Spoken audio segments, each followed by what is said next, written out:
يمكن أعزائي المشاهدين من ديكيرنس والاطمئنان على صفقات ديكيرنس لبلدية المحلة، أيضا من الفرق القوية اسم كبير جدا دمنهور من الأندية الشعبية وممثل طبعا. لمحافظة البحيرة. مراسلنا كابتن محمد الشريف، مساء الخير يا كابتن محمد.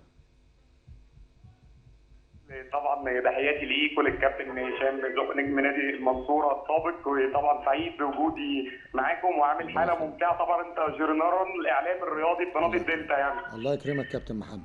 طب ربنا يخليك. يعني طمنا على فريق دمنهور. طبعا بالأمس تم التعاقد مع الكابتن محمد فايز كمدير فني. بالفعل يا كابتن محمد، خليني اقول لك كابتن جمال ان طبعا تعاقد فريق دمنهور مع الكابتن عيد مرزيق. كابتن عيد تولى المسؤوليه الفنيه لمده 8 ايام. ال8 ايام دول الراجل كان بيمرن فتره صباحيه وفتره مسائيه.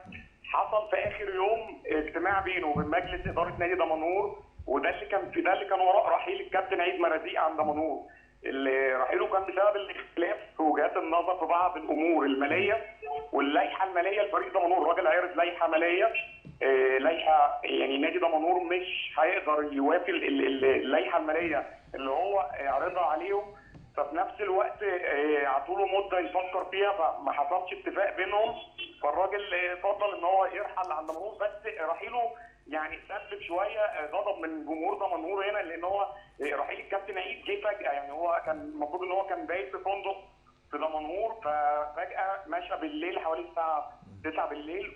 وبعد كده طبعا الناس ما عرفتش ايه سبب مشيانه، او ما كانتش تعرف طبعا تفاصيل ان في اختلافات مع مجلس اداره زي دمنهور. بالامس بقى تعاقد مجلس الاداره طبعا مع الكابتن محمد فايز، طبعا نجم غزل المحله السابق. يمكن دي يعني هقول التجربه الثانيه للكابتن محمد فايز في دمنهور، او التجربه الثالثه في دمنهور. يعني الكابتن محمد فايز طبعا اسم كبير وسبق ليه طبعا الصعود مع نادي غزل المحله منذ 4 سنوات او 5 سنوات بالضبط. كان اخر صعود للمحله كان مع الكابتن محمد فايز. بالظبط كده بالظبط. فكابتن محمد فايز طبعا اسم كبير. امبارح عقدوا معاه جلسه. خليني اقول لك برضو جمال ان الفتره التوقيت حارج جدا على مجلس اداره نادي دمنهور، لان انت عارف دايما نادي دمنهور بيكون كل موسم في المنافسه.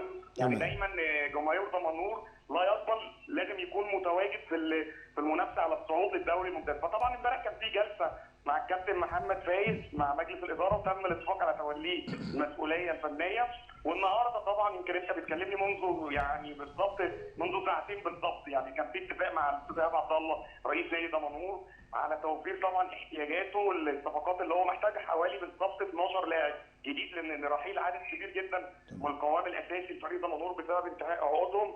فدي طبعا يعني فكرت برضه بالنسبه للراجل ان هو عايز يقدر يبني فريق من جديد يعني. والتوقيت حارج، وباقي طبعا على فتره يمكن انت عارف القرعه يعني القرعه بكره ان شاء الله، في فتره الدوري باقي اسبوعين.